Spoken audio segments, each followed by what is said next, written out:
The Keys of Destiny by Neil Phillip. Neil Phillip is a writer, folklorist, and poet. His book, Arabian Nights, includes retellings of classic folk tales from 1001 Nights.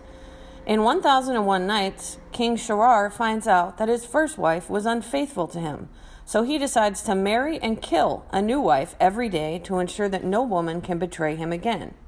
Scheherazade, King Shirar's new wife, tells the king stories to postpone her death. The final story that Scheherazade tells the king is the Keys of Destiny. As you read, take notes on what events contribute to Hassan Abdallah's fate in Scheherazade's story. For 1,000 nights, Scheherazade beguiled King Shirar with her stories, winning each night a stay of execution until the next. Some of the stories made him laugh. Some of them made him cry. Some were romantic, some were coarse. Some were full of foolishness, some were full of wisdom. She told him the story of the birds and the beasts and the son of Adam and the story of the angel of death and the rich king. And on this 1,001st night, she told him about the Keys of Destiny. It is said that Muhammad ibn Thailand, Sultan of Egypt, was as wise and good a ruler as his father had been cruel and unjust. Therefore, Allah blessed his reign, and the land and the people prospered. One day, at the beginning of his reign, Muhammad called all the officers of his court before him to question them about their duties and see whether they were paid enough or too much for what they did. The first to come before him were the wazirs, 40 old men with long white beards and wise eyes, led by the Grand Wazir. Then the governors of the various provinces and the captains of the army and of the police. One by one they knelt before their sultan and kissed the ground, while he rewarded some for their faithful work and rebuked others for slackness or dishonesty. Page 2. Then came the headsman carrying the sword of justice. But instead of walking in proudly, with the naked blade held high, the man crept in with his head hanging down and the sword languishing in its sheath. Prostrating himself before the sultan, he said, "Surely the day of justice has dawned for me. For my lord, in the days of your father, this sword was never in its sheath. There were scarcely enough hours in the day to execute judgment on all the criminals, traitors, and ne'er-do-wells who were sent before me. My life was a happy and busy one. But now time hangs heavy on my hands. If this land remains so peaceful and content, I shall surely die of hunger. But Allah grant our master long life." Sultan Muhammad answered, "We come from Allah and return to him. It is true that good for one man mean ill for another. But lift up your heart, headsman. I shall award you a salary equal to the gifts that you used to receive from these poor unfortunates my father used to send to you. I hope that your sword may rust away before it is next required." At last, there was only one wrinkled old man left. The Sultan called him over and asked, "What do you do?" The old man replied, "O King of Time, I have but one duty. I guard a casket that your father entrusted to me. For this I receive 10 coins from the treasury every month." "That is high pay for such easy work," said the Sultan. "What is in the casket?" "I have guarded it for 40 years," said the old man, "and I do not know." "Then bring it to me," said the Sultan. The old man went away and came back shortly with a chest of carved gold. "Open it," ordered the Sultan. Inside the casket was a little bright red earth and a manuscript inscribed in gold on the purple-stained skin of a gazelle. The Sultan took the manuscript and tried to read it, but though he knew many of the tongues of man, he could not make it out, nor could any of the wise and learned men of his court. He called on all the famous sages of Egypt, Syria, Persia, and India to read the writing, but none of them could read it. What are sages after all but foolish old men in large turbans?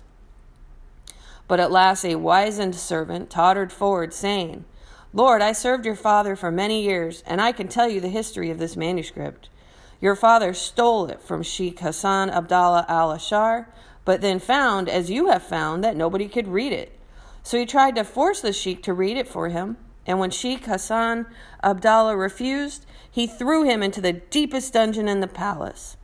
Allah alone knows whether he groans there still or is now dead, for all this happened 40 years ago. Page 3. Sultan Muhammad called the captain of the guard and told him to make a search of all the dungeons to see if the sheikh was still alive. It was not long before Sheikh Hassan Abdallah was found, chained to a wall in a dank, dark cell. He was dressed in new robes, given a staff to lean on, and brought before the Sultan. When Sultan Muhammad saw the old sheikh, his face lined with the suffering of 40 years of unjust captivity, he took the old man's hand, saying, "Forgive me, I beg you, for your cruel punishment. I have only today learned your story. This manuscript, I believe, is yours, and I wish to return it to you." The old sheikh fell to his knees, crying, "Allah is wise, who makes the poison and the antidote to flower in the same field. 40 years I have lain in the dark. Now the son of my enemy stretches out his hand to me, beckoning me into the sunlight." The Sheikh Hassan Abdallah said, "For this manuscript I risked my life. It was the only thing I brought with me from many-columned Iram, the fabled city of Shaddad bin Ad, where no man may set his feet. Your father tried to force me to read it, and I would not. But for you, who freely return it, I will tell you what is written here." Sheikh Hassan Abdallah paused for breath. "The manuscript," he said, "contains the beginning and end of all wisdom. Its story is the story of my own life. My father was one of the richest merchants in Cairo, and I was his only son. He gave me the best of educations and married me to a beautiful young girl with eyes like pools of starlight. My wife and I lived together in delight for 10 happy years. But no man can escape his destiny. After 10 years, my father died. The ships on which his fortune depended were all wrecked in a storm at sea, and the warehouses in which his goods were stored were all destroyed by fire. I was reduced to wretched poverty and could only live by begging for crusts outside the mosques. One day when I was on my way to beg, I met a Bedouin mounted on a red camel. When he saw me, he stopped and asked, "Can you direct me to the house of the rich merchant named Hassan Abdallah al-Ashar?" I've never felt so ashamed. I answered, "I know of no such man." But the Bedouin leaped down from his camel crying, "But are you not yourself the man I seek?" I had to admit that I was. The man accompanied me home, and seeing our poverty, gave me 10 gold pieces to buy food. He remained with me as my guest for 16 days, and each day he gave me another 10 gold pieces. At the end of this time, the Bedouin asked me, "Are you willing to serve me?" "I am already your slave," I replied. Page 4. "In that case, sell yourself to me," he said. "I will pay you 1,500 gold pieces, which will keep your family fed for many years if you will sell yourself as my slave." He must have seen that I suspected the worst, for he continued, "Do not be afraid. I shall not take your life or your freedom. All I require is your companionship on a long journey that I must make." So I agreed to his strange request. On the next morning, I accompanied my master to the beast market and bought myself a camel and provisions for a long journey. Soon we were in the desert. We rode on without ceasing through the trackless wastes where none but Allah dwells. My master guided us by some secret knowledge through the sea of sand, and each day under the burning sky was as long as a night of evil dreams.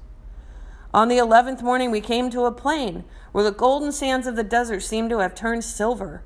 In the middle of this plain was a high column, on the top of which was a copper statue of a young man. His right hand was extended, and from each of his fingers dangled a heavy key. The first key was of gold, the second of silver, the third of copper, the fourth of iron, and the fifth lead. I knew nothing of these keys, but my master knew. They were the keys of destiny, and whoever possesses them must bear the fate of each.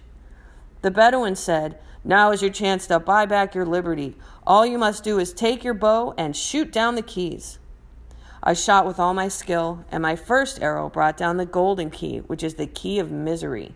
"You may keep that for yourself," said my master, so I tucked it into my belt.